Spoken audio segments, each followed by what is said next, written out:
Rajaram advocate దగ్గరికి వెళ్తాడు. వెంటనే అడ్వకేట్ రాజారాంతో ఇలా అంటూ ఉంటాడు. మీ అబ్బాయి దగ్గర నుంచి నాకు మెయిల్ వచ్చిందండి. అతనికి తెలియకుండా అలా ఎలా అంటున్నాడు? నేను మిమ్మల్ని తప్పుగా గైడ్ చేస్తున్నానట. అతను నాకంటే పెద్ద లాయర్ దగ్గరికి వెళ్తాడట. మీకు ఈ విషయం చెప్పాలని రమ్మన్నాను అని అడ్వకేట్ కృష్ణకిషోర్ అనడంతో, నిన్న నాతో కూడా ఫోన్ చేసి మాట్లాడాడు. ఈ వయసులో ఇలాంటి పనేమిటి అని నిలదీశాడు. నేను నా ఇష్టం నేనేమైనా చేస్తాను అని గట్టిగానే చెప్పాను. కోపంతో ఫోన్ కట్ చేశాడు. ఏమంటారు కృష్ణ గారు, నేను చేసింది న్యాయపరంగా వీగిపోదుగా అడిగాడు రాజారాం. నేను అన్ని రిఫర్ చేసి నా సీనియర్ సలహా అడిగే మీ విషయంలో ముందుకు వెళ్ళాను. మీకు కోర్ట్ ఆర్డర్ కూడా ఇచ్చింది కాబట్టి మీరు నిశ్చింతగా ఉండొచ్చు. ఇంతకీ అమ్మాయి ఎలా ఉంది అడిగారు అడ్వకేట్. బాగుందండి, మాకు కూడా ప్రశాంతంగా ఉంది, వెళ్ళొస్తాను అని లేచి షేక్ హ్యాండ్ ఇచ్చే బయలుదేరాడు రాజారాం. ఇంటికి వెళ్ళి వారికి విషయం చెప్పి నేను బట్టలు మార్చుకుని వస్తాను అని రాజారాం అన్నం పెట్టు అని అక్కడి నుంచి లేస్తాడు. అన్నం తిని కాసేపు పడక కుర్చీలో నడుం వాల్చాడు.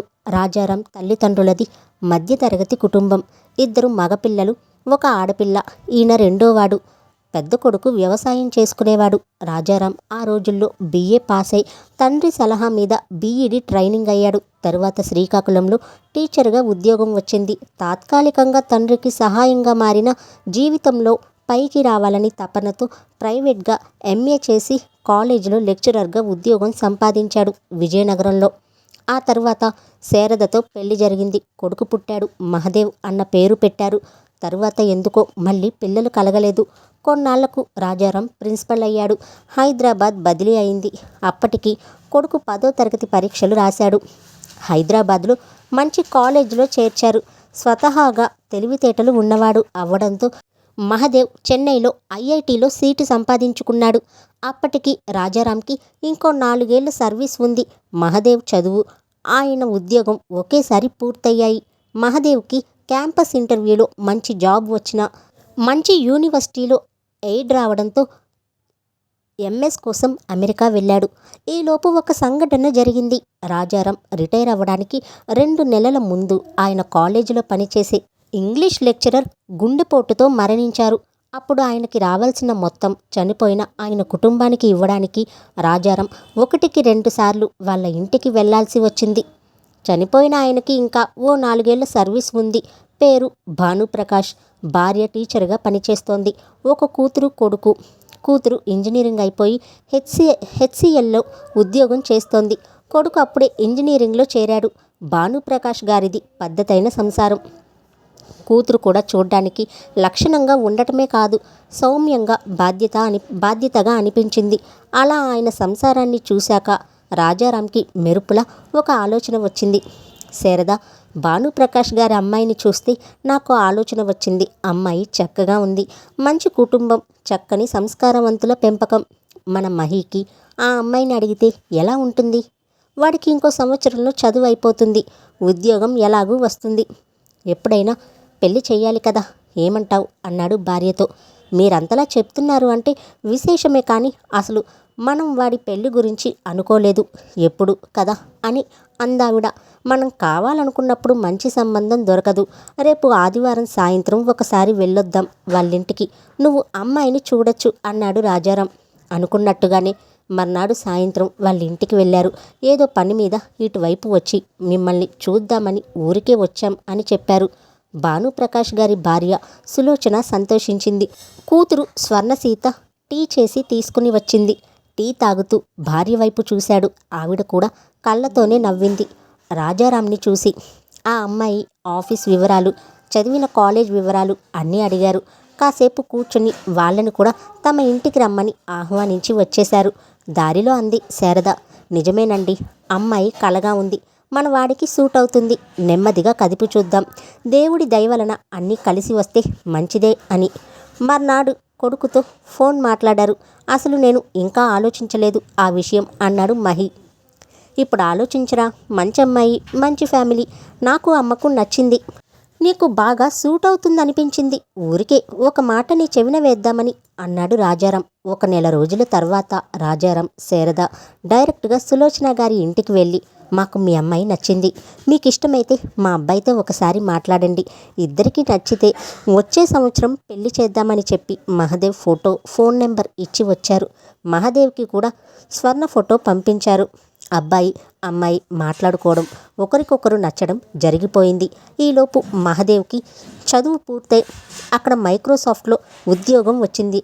ఉద్యోగంలో జాయిన్ అయ్యే ముందు ఇండియాకి వచ్చాడు. స్వర్ణసీతని ప్రత్యక్షంగా చూడడం, ఇద్దరికీ నచ్చడం జరిగింది. 1 నెల రోజుల్లో వివాహం జరిగేటట్టు ఇక్కడ ఆఫీస్లో ఫార్మాలిటీస్ ముగించుకుని 2 నెలల తర్వాత అమ్మాయి అమెరికా వెళ్ళేటట్టు నిర్ణయం తీసుకున్నారు. కన్నుల పండుగగా పెళ్లి జరిగిపోయింది. జోడీ బాగుందని అందరూ అన్నారు. 15 రోజుల తర్వాత మహదేవ్ అమెరికా వెళ్ళిపోయాడు. స్వర్ణ అత్తగారింట్లో ఉంటుంది. అప్పుడప్పుడు తల్లి దగ్గరికి వెళ్తుంది. ఆడపిల్ల ఇంట్లో తిరుగుతూ ఉంటే చాలా ముచ్చటగా ఉండేది రాజారాం దంపతులకు. చక్కగా వంట చేసేది స్వర్ణ. మంచి పనిమంతురాలు. మహదేవ్ అదృష్టవంతుడని, తమ సెలక్షన్ రైటే అని అనుకునేవారు వాళ్ళిద్దరూ. నెల రోజుల తర్వాత స్వర్ణ అమెరికా వెళ్ళిపోయింది. డిపెండెంట్ వీసా మీద. రోజంతా ఖాళీగా ఉండడం అలవాటు లేక ఇబ్బంది పడేది స్వర్ణ. మనకి వాళ్ళకి టైంలో తేడా వలన ఎప్పుడంటే అప్పుడు ఫోన్ చేయడం కుదరదు. లోకల్గా ఇంకా ఎవరు తెలియదు. జాబ్ చేద్దామన్నా డిపెండెంట్ వీసా మీద అక్కడ జాబ్స్ రావు. ఇక్కడ ఏమన్నా హయ్యర్ కోర్స్ చదువు, నీకు టైం పాస్ అవుతుంది, ఆ తర్వాత జాబ్ వస్తుంది ఇక్కడ చదవడం వలన అని చెప్పాడు మహి. సరే అన్నది స్వర్ణ. అక్కడ ఎక్కడైతే ఇయర్ మొదలవ్వడానికి ఇంకా 2 నెలల టైం ఉంది కాబట్టి ఇప్పుడు ఇండియా వెళ్ళు, 1-2 నెలలు ఉండి వచ్చేసావంటే రాగానే కాలేజీలో జాయిన్ అవ్వచ్చు అన్నాడు మహదేవ్. వచ్చి 4 నెలలు కూడా కాలేదు. తర్వాత వెళ్తాను అంది స్వర్ణ. ఇప్పుడు వెళ్ళకపోతే ఇంకో 2 ఏళ్ల వరకు వెళ్ళలేవు. వెళ్తే నీకు కొంచెం బెంగ కూడా తగ్గుతుంది అన్నాడు మహి.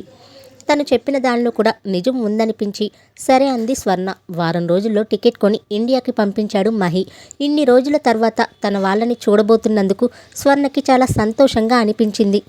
ఎయిర్పోర్ట్కి అత్తగారు, మామగారు, తల్లి, తమ్ముడు అందరూ వచ్చారు రిసీవ్ చేసుకోవడానికి. అందరినీ చూసి కళ్ళలో నీళ్లు తిరిగాయి. స్వర్ణకి వాళ్ళ ఇంటి దగ్గర డ్రాప్ చేసి తమ ఇంటికి వెళ్ళిపోయారు రాజారాం దంపతులు. 1 వారం పోయాక అత్తగారింటికి వచ్చింది స్వర్ణ.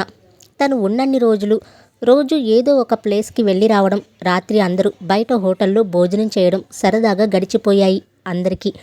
తమ రొటీన్ లైఫ్లో కొంచెం బ్రేక్ వచ్చినట్లు అనిపించింది స్వర్ణకి. అటు ఇటు తిరగడంతో రోజులు గిర్రున తిరిగిపోతున్నాయి. 4 రోజులు అవుతుండగా ఇక్కడ కూడా విసుగు అనిపించసాగింది స్వర్ణకి. తిరిగి అమెరికా వెళ్ళిపోయి చదువులో పడితే బాగుండును అని అనిపిస్తోంది. అదే విషయం మహికి కూడా చెప్పింది. నేను వచ్చేస్తాను అని మహికి చెప్పడంతో దానికి వెంటనే మహి, నేను చాలా బిజీగా ఉంటున్నాను, టికెట్ పంపుతాను, వద్దు గాని ఇంకొన్ని రోజులు ఉండు అని చెప్పాడు మహి. పెళ్లి కాకముందు పరిస్థితి వేరు, పెళ్ళయ్యాక పరిస్థితి వేరు.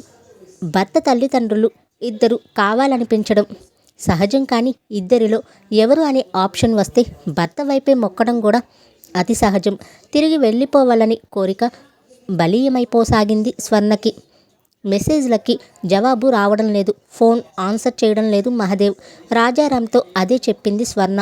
మీరు ఫోన్ చేసి చెప్పండి మావయ్య, నాకు దొరకడం లేదు మీ అబ్బాయి, నాకు వెళ్ళిపోవాలని ఉంది అని. నేను కూడా కాల్ చేశానమ్మా, తీయలేదు. తర్వాతైనా చూసుకుని తిరిగి కాల్ చేస్తాడేమో అని అనుకున్నాను, కానీ అలా కూడా చేయలేదు. నేను ఈరోజు రాత్రి మెయిల్ ఇస్తానమ్మా, నీకు కాల్ చేయమంటాను, అలాగే టికెట్ బుక్ చేయమంటాను అన్నాడాయన. ఆయనకి కొంచెం వింతగానే ఉంది కొడుకు ప్రవర్తన అన్నట్టుగానే కొంచెం ఘాటుగానే మెయిల్ ఇచ్చాడు. దానికి రిప్లై లేదు. 2 రోజులు చూసి మహి ఫ్రెండ్ మెయిల్ ఐడి ఉంటే దానికి మెయిల్ ఇచ్చాడు. అందరం కంగారు పడుతున్నామని, కొడుకు క్షేమ సమాచారం చెప్పమని. మర్నాడు పొద్దున్నే ఫోన్ వచ్చింది వాళ్ళకి. రాత్రి టైం 10. ఏంట్రా ఏమైపోయావు, మాకు కంగారుగా ఉంది. స్వర్ణకి ఏడుపు ఒక్కటే తక్కువ. ఏమైంది అన్నాడు రాజారాం. మహి చిరాగ్గా, ఏంటి డాడీ మీరంతా ఇంత గొడవ చేస్తున్నారు, ఫ్రెండ్స్లో కూడా నా పరువు తీస్తున్నారు, అంత బెంబేలు పడేంత ఏముంది, బిజీగా ఉండి కాంటాక్ట్లో లేను అన్నాడు. అదేంటి మహి, ఇది పెద్ద విషయం కాదా? ఒక పక్క నీ భార్యతో టచ్లో లేవు, మాతోనూ లేవు. ఆ అమ్మాయి నీ దగ్గరికి వచ్చేస్తాను అంటోంది. టికెట్ కొని పంపించు తొందరగా. అసలు ఒకసారి స్వర్ణతో మాట్లాడు అన్నాడు గట్టిగా. నాకు కొన్ని ప్రాబ్లమ్స్ ఉన్నాయి, కొంచెం టైం పడుతుంది, నేను చెప్తాను, అప్పటి వరకు మీరే స్వర్ణకి చెప్పండి అని తన తండ్రికి చెప్పి ఫోన్ కట్ చేశాడు మహి. తల పట్టుకుని కూర్చున్నాడు. కాసేపు ఆయన వెంటనే కోడలికి ఫోన్ చేసి చెప్పాడు జరిగిన విషయం. కొన్ని రోజులు గడిచాయి. ఒక సాయంత్రం సడన్గా సులోచన వచ్చింది, చాలా ఆందోళనగా.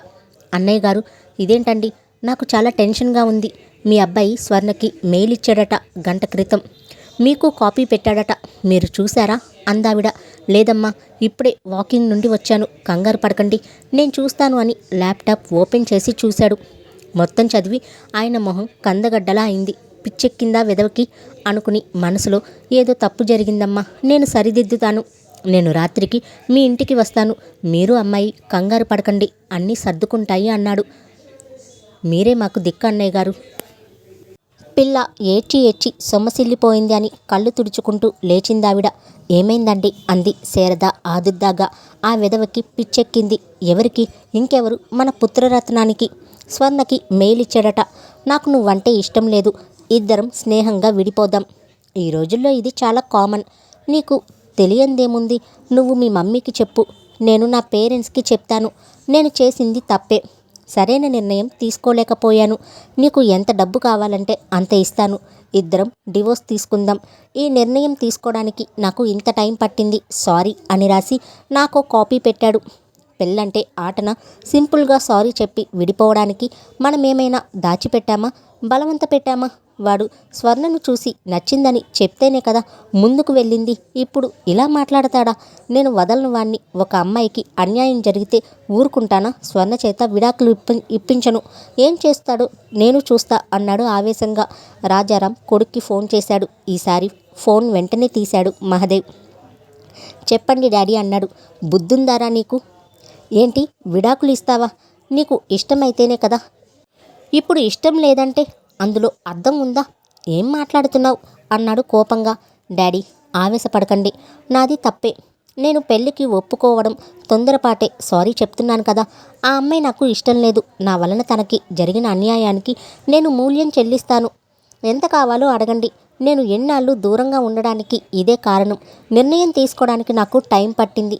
ఇంకా చెప్పేయడం మంచిదని చెప్పేశాను. ఇవాళ రేపు ఇది కామన్ డాడీ. ఏదో పెద్ద ఘోరం జరిగిపోయినట్టు మాట్లాడద్దు. అందుకే ఇప్పుడు నాలా తొందరపడకుండా ముందు కొంతకాలం కలిసి ఉండి ఇద్దరికి సరిపడుతుంది అని అనుకుంటేనే పెళ్లి చేసుకుంటున్నారు, లేకపోతే ఫ్రెండ్స్ విడిపోతున్నారు అని మహి అంటూ ఉండగానే షటప్ మహి, ఇంకో మాట మాట్లాడకు, కోపంగా అరిచాడు రాజారాం. అంత అడ్వాన్స్డ్ అయిపోయావా? పెళ్లి చేసుకుని 3 నెలలు కలిసుండి నచ్చలేదంటావా? ఏదో వంకతో భార్యని ఇండియా పంపించేసి నాటకాలు ఆడతావరా? నేను ఎంతోమందికి చదువు చెప్పాను, మంచి చెడు చెప్పాను, కానీ నా ఇంట్లోని విషపురుగు పెరుగుతోందని గమనించుకోలేదు. నువ్వు అడగగానే నీకు విడాకులు వచ్చేస్తాయనుకుంటున్నావా? రాకుండా నేను చేస్తాను. స్వర్ణకి మేమున్నాం, ఏమనుకున్నావు అని రాజారాం అనేసరికి వెంటనే మహి డాడీ డాడీ అని అంటున్నా కూడా రాజారాం వినకుండా ఫోన్ కట్ చేసేస్తాడు కోపంగా. ఆ తర్వాత స్వర్ణ వాళ్ళ ఇంటికి వెళ్ళి, నువ్వేమీ వర్రీ అవ్వద్దమ్మా, వాడు అడిగితే విడాకులు ఇచ్చేస్తామా ఏంటి? నీకు మేమున్నాం, నువ్వేమీ అధైర్యపడకు, నీ జీవితాన్ని చక్కదిద్దే బాధ్యత మాది అని రాజారాం అంటూ ఉండగానే, వద్దు మావయ్య, నువ్వంటే ఇష్టం లేదు అంటున్న వ్యక్తితో నేను కూడా జీవించలేను. ఏదైనా కారణం ఉంటే ఆ కారణం సహేతుకమైన కాకపోయినా సర్దుకుపోవచ్చు, కానీ నువ్వు వద్దు, నాకు ఇష్టం లేదు అని మొహం మీద చెప్పినప్పుడు అంతకంటే అవమానం ఉంటుందా? నేను పెళ్ళికి ముందు తరువాత ఒకేలా ఉన్నాను. నా ఉద్యోగం వదిలేసి మీ అబ్బాయితో బతకడానికి అంత దూరం వెళ్ళాను. కొద్ది రోజులకి తనే నన్ను మభ్యపెట్టి చదువు అది ఇది అని కబుర్లు చెప్పి కొద్ది రోజులే అంటూ ఇక్కడికి పంపించాడు. ఇప్పుడు సింపుల్గా సారీ చెప్పి నువ్వు ఎంత కావాలంటే అంత డబ్బు ఇస్తానంటాడా? ఏమనుకుంటున్నాను నన్ను? మీరంటే నాకు రెస్పెక్ట్ మావయ్య అత్తయ్య, కానీ అతన్ని మీరు ఎలా కన్విన్స్ చేసినా నాకు అతనితో బ్రతకడం ఇష్టం లేదు. గౌరవంగా ఉద్యోగం చేసుకుంటూ నా బ్రతుకు నేను బ్రతుకుతుంటే మీరే వచ్చి అడిగారు. అమ్మ ఒంటరిది, మంచి సంబంధం అంటోంది, నేను చేసుకుంటే అమ్మ బాధ్యత తీరిపోతుంది అని అనుకున్నానే తప్ప ఇలా ఊహించలేదు అంది స్వర్ణ. నువ్వు చెప్పింది నిజమే. ఆత్మాభిమానం ఉన్న అమ్మాయి ఎవరైనా నీలాగే మాట్లాడుతుంది. మేము చాలా దురదృష్టవంతులం తల్లి. నీకు అంతా మంచే జరుగుతుంది. వాడు కాదన్నా మాకు నువ్వు ఆప్తురాలివే. మేము నీకు ఎప్పుడు అండగా ఉంటాం. మమ్మల్ని క్షమించండి అని చెప్పి అక్కడి నుండి వచ్చేశారు. స్వర్ణ డివోర్స్కి అప్లై చేసింది. పరస్పర అంగీకారంతో కాబట్టి తొందరగానే వచ్చేసాయి విడాకులు. ఒక్క పైసా కూడా భరణంగా తీసుకోలేదు స్వర్ణ. తరువాత తను పనిచేసిన కంపెనీలోనే తిరిగి ఉద్యోగంలో చేరిపోయింది. ఇక రాజారాం విషయానికి వస్తే ఆయన ఆ రోజు నుండి తన కొడుకుతో పూర్తిగా సంబంధాలు తెంపేసుకున్నాడు. మళ్ళీ కొడుకు తండ్రితో మాట్లాడాలని ప్రయత్నించినా వీలు కాలేదు. కొంతకాలం అయితే వాళ్ళే మారతారులే, వాళ్ళకి నేను తప్ప ఎవరున్నారు అనుకున్నాడు మహి. రాజారాం బాగా ఆలోచించి ఒక దృఢ నిశ్చయానికి వచ్చాడు. ఒక పేరున్న అడ్వకేట్ని కలిశాడు. తను ఎందుకు వచ్చాడో, తన నిర్ణయం ఏంటో చెప్పగానే ఆయన మొదట చాలా ఆశ్చర్యపోయాడు. మీరు మీ శ్రీమతితో కలిసి బాగా ఆలోచించుకుని వచ్చారా? ఒక్కడి కొడుకు అంటున్నారు అన్నాడు ఆ లాయర్ సందేహంగా. నాకు అర్థమైంది లాయర్ గారు మీ సందేహం. తరువాత నా ఆలోచన ఇది అని చెప్పాడు. ఆయనకు జరిగిందంతా చెప్పాడు రాజారాం. అవునా, ఈ ఏజ్లోనా అని మళ్ళీ ఆశ్చర్యపోయారాయన. ఇక లాభం లేదని జరిగింది మొత్తం పూసగుచ్చినట్లు వివరంగా చెప్పాడు రాజారాం. అంతా విని ఆయన చాలా ఇంప్రెస్ అయ్యారు. తప్పకుండా మీ కేసు తీసుకుని మీకు న్యాయం చేస్తాను అని మాట ఇచ్చారు. అలాగే ఎంతో శ్రద్ధగా పనిచేసి ఇచ్చిన మాట నిలబెట్టుకున్నారు లాయర్. ఆ కేసు గురించి, తీరు గురించి పేపర్లో ప్రకటించి మహదేవ్కి ఒక కాపీ కూడా పంపించారు రాజారాం. ఆ పేపర్ తీసుకుని స్వర్ణ ఇంటికి వెళ్ళి అంతా చెప్పి పేపర్లో ప్రకటన చూపించాడు. అది చూసిన స్వర్ణ కళ్ళనీళ్ళ పర్యంతమైంది. పైకి ఊరికే సానుభూతి చూపిస్తున్నారేమో అని లోపల ఎక్కడో ఉన్న చిన్న అనుమానం కూడా పటాపంచలైపోయింది. తనకి కళ్ళనీళ్ళు ఆగలేదు.